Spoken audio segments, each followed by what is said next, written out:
Alhamdulillahi wahdah wa nusalli wa nusallim ala man la nabiyya ba'dah wa ala alihi wa ashabihi wa man tabi'a bihudah ila yaumin alqah. Manusia harus selalu ingat bahwa apa yang ada pada dirinya adalah karunia dari Allah Subhanahu wa taala.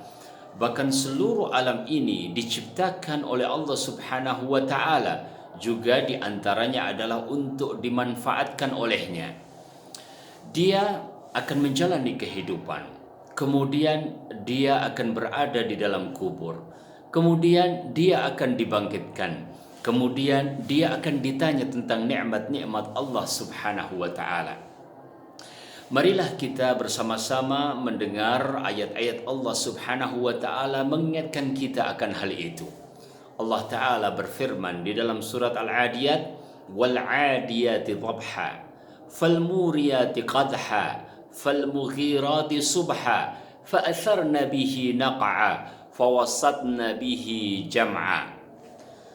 Allah Subhanahu wa taala bersumpah dengan kuda perang.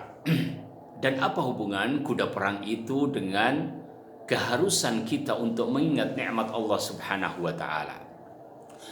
Allah taala katakan wal 'adiyati dhabha, demi kuda perang yang berlari kencang dengan terengah-engah di waktu pagi. Falmuriyati qadha, dan kuda-kuda tersebut dengan kakinya menghentakkan ke bebatuan hingga memercikkan bunga-bunga api.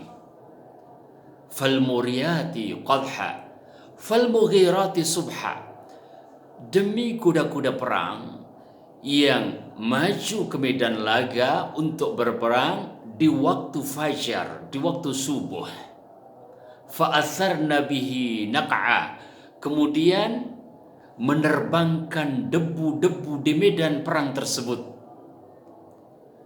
Fawasatna bihi jam'a, maka tiba-tiba kuda-kuda itu berada di tengah medan laga. Allah Subhanahu wa taala menjelaskan tentang sifat-sifat, dan sifat-sifat ini sesuai dengan sifat-sifat seekor kuda perang. Sebagian di antara sahabat seperti Abdullah ibn Abbas radhiyallahu taala anhuma menjelaskan bahwa ini berkaitan dengan unta-unta yang bergerak dari Muzdalifah atau dari Arafah. Tapi Allah Subhanahu wa taala apakah memaksudkan itu atau memaksudkan dengan memang kuda-kuda perang? Nampaknya sifat-sifat yang terjadi pada ayat-ayat ini sesuai dengan kuda-kuda perang. Dan perang adalah sesuatu yang sering terjadi saat itu di dunia Arab. Dan salah satu di antara yang terus-menerus terlibat dari binatang-binatang ini adalah kuda-kuda perang. Ini adalah sesuatu yang masyhur di kalangan mereka. Allah Subhanahu wa taala menggambarkan sedemikian rupa, dan Allah Subhanahu wa taala mengajak untuk kita benar-benar membaca ayat-ayat tersebut dan mengambil i'tibar. Sedikit i'tibar barangkali kita bisa dapatkan bagaimana kuda-kuda itu sangat setia terhadap para penunggangnya.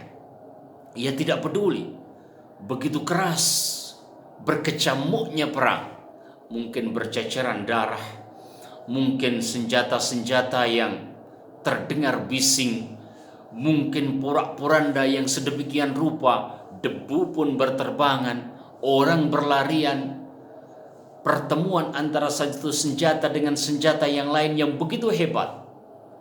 Kuda perang ini berusaha untuk setia kepada penunggangnya.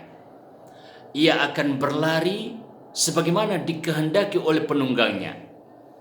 Ia akan ditahan oleh penunggangnya, maka ia pun akan berhenti. Ia akan berbelok ke kanan, berbelok ke kiri. Demikian yang terjadi. Kenapa bisa seperti itu seekor kuda kepada tuannya? Karena dia faham selama ini yang memberikan makan kepadanya adalah tuannya. Yang memberikan minum kepadanya adalah tuannya. Yang menjaganya, yang memeliharanya adalah tuannya. Maka ia berikan kesetiaan itu kepada tuannya. Disinilah kita mengambil sedikit iktibar itu. Bahwa binatang saja mengetahui bagaimana dia harus berterima kasih.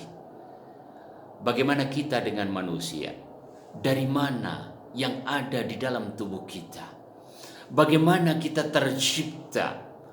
Bagaimana karunia Allah Subhanahu wa taala setiap hari kepada kita untuk kelangsungan hidup. Rezeki yang begitu banyak. Tempat yang bisa kita bernaung.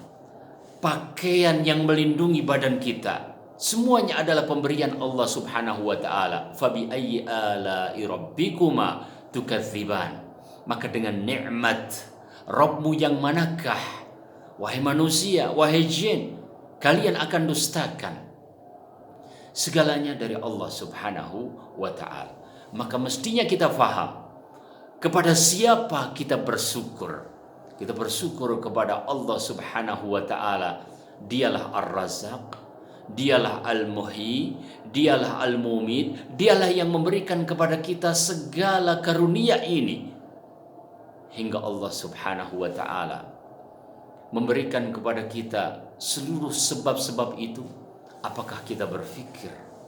Dan apakah kita bersyukur? Apakah kita mendekat kepada Allah Subhanahu wa ta'ala dengan seluruh nikmat ini? Jangan sampai kita kalah pintar dengan kuda perang yang berlari kencang.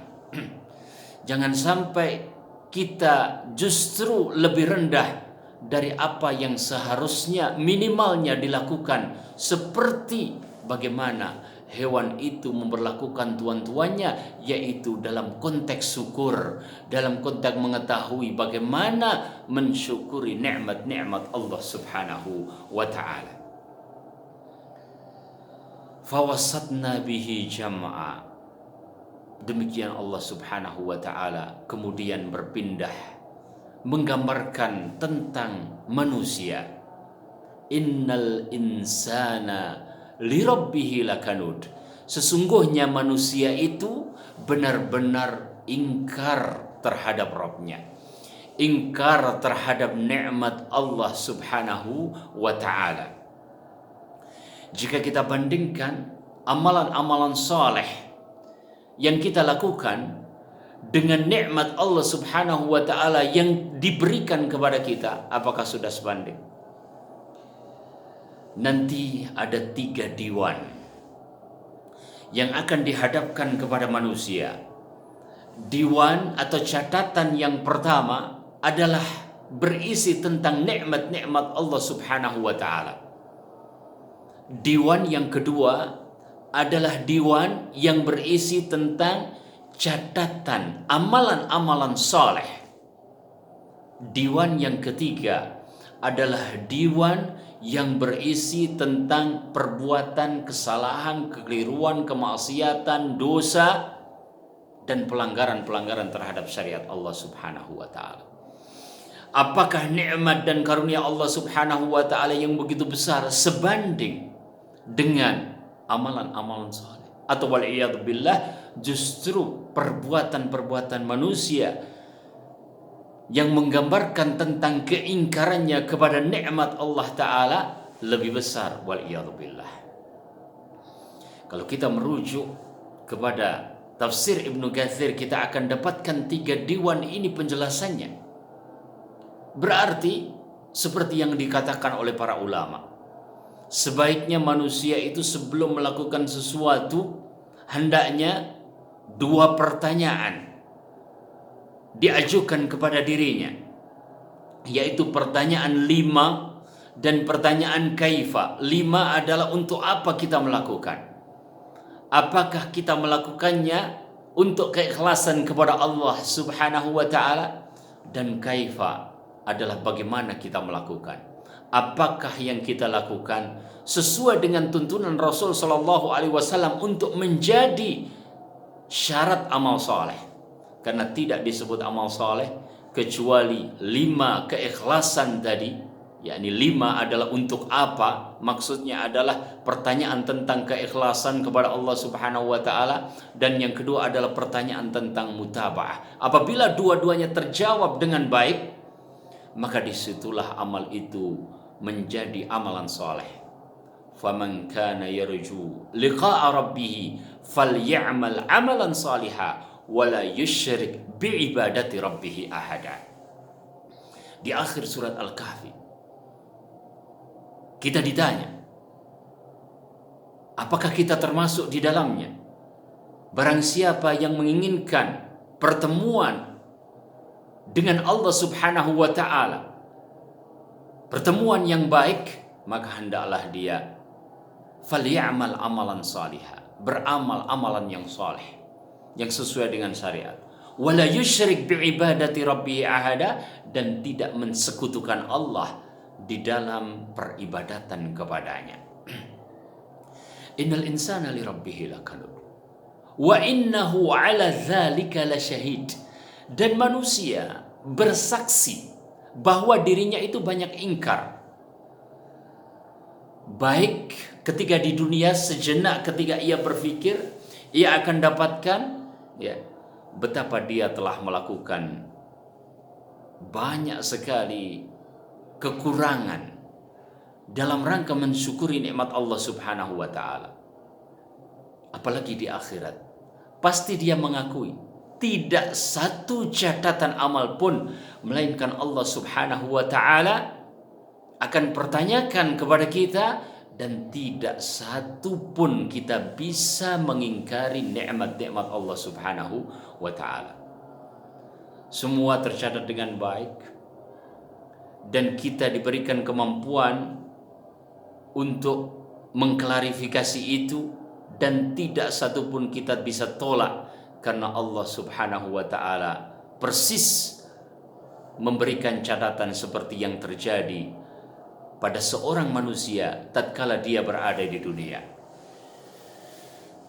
Masya Allah, jika kita sedikit beriktibar kepada ayat-ayat Al-Quran ini,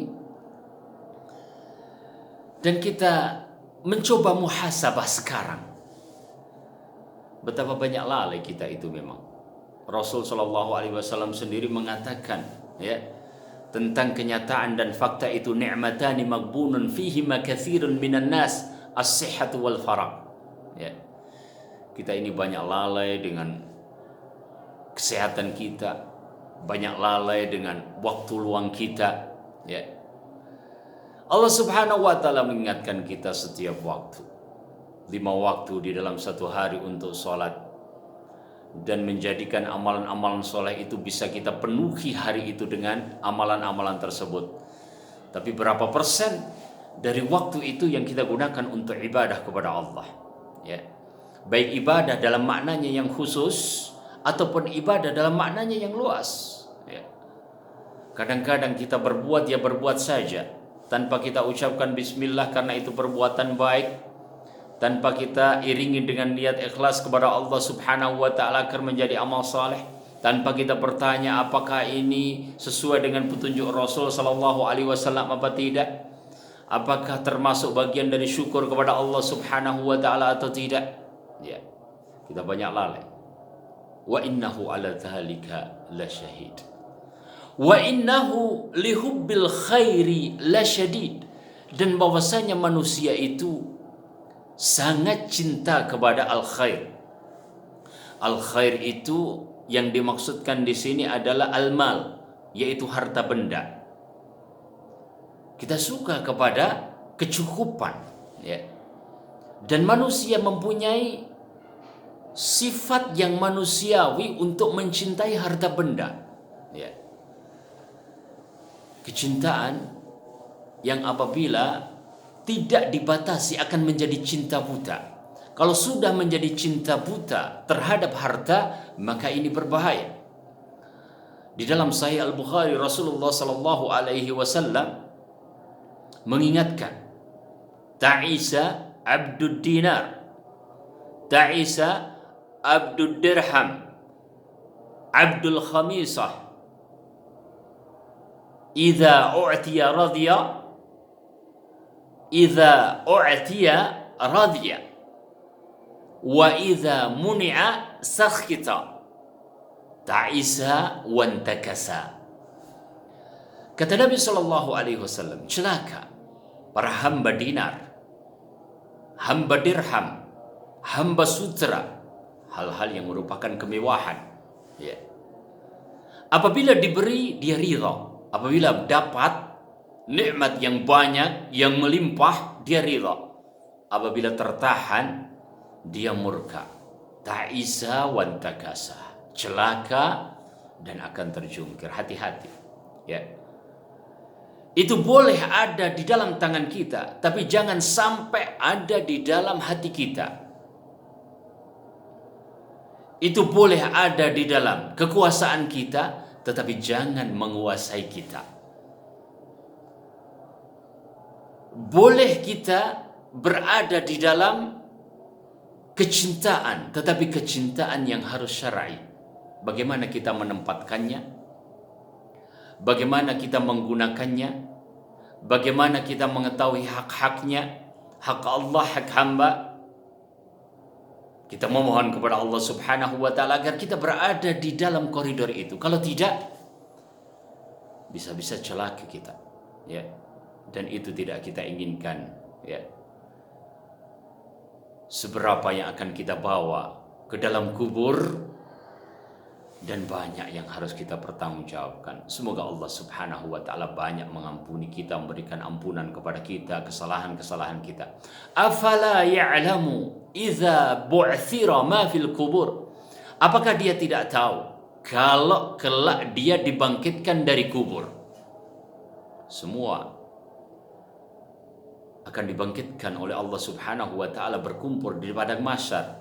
Yauma yakhrujuna minal ajdasi sira'an ka'annahum ila nusubin yufidhun.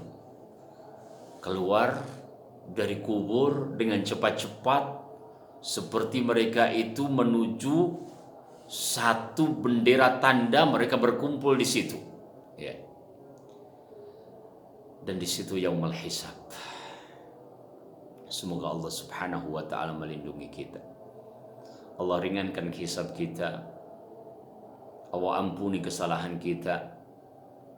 Allah ringankan beban kita di akhirat. Semoga Allah Subhanahu wa ta'ala tutup semuanya. Semoga Allah Subhanahu wa ta'ala berikan maghfirah kepada kita semuanya. Terjadi hisab tapi ringan untuk kita, dan kita kemudian terlindungi. Kita diberikan oleh Allah Subhanahu wa ta'ala syafaat. Semoga kita termasuk ahlus syafa'ah, termasuk yang bisa mendapatkan syafaat, bahkan memberikan syafaat dengan izin Allah Subhanahu wa ta'ala. Tapi semuanya memang akan dibangkitkan dari kubur, dan semua akan tahu. Wa hussila ma fis sudur, dan kemudian diberitakan apa yang ada di dalam hati kita. Yang paling mulia dari manusia adalah hatinya. Jaga hati ini, berada di dalam tauhid, berada di dalam syukur, insyaallah yaumul qiyamah kita akan termasuk yang selamat. Yauma la yanfa'u malun wala banun. Hari tidak bermanfaat harta dan juga anak-anak, kecuali man atallaha biqalbin salim, yang datang kepada Allah Subhanahu wa ta'ala dengan hati yang selamat. Wa khussila ma fis sudur inna rabbahum bihim yauma idzil khabir. Sesungguhnya Rabb mereka, Allah Subhanahu wa ta'ala masih menggunakan kata Rabb mereka. Allah sayang kepada manusia, ya. Oleh karenanya diminta agar mereka tetap berada di dalam iman dan syukur. Bihim, kepada mereka, menunjukkan pengawasan Allah Subhanahu wa ta'ala yang luar biasa. Yauma idzin, pada hari itu, la khabir, sungguh benar-benar mengetahui. Dan kata khabir adalah kata yang lebih teliti dari alim. Kalau alim maha mengetahui, khabir untuk daqa'iq al-umur, perkara-perkara yang kecil, perkara-perkara yang detail Allah semuanya mengetahui. Tidak ada bedanya yang zahir dan yang gaib bagi Allah Subhanahu wa taala. Semoga Allah Subhanahu wa taala lindungi yaumul qiyamah kepada kita. Semoga kita menjadi hamba-hamba yang bersyukur. Aqulu qouli hadza subhanakallahumma bihamdik asyhadu an la ilaha illa anta astaghfiruka wa atubu ilaik. Wassalamualaikum warahmatullahi wabarakatuh.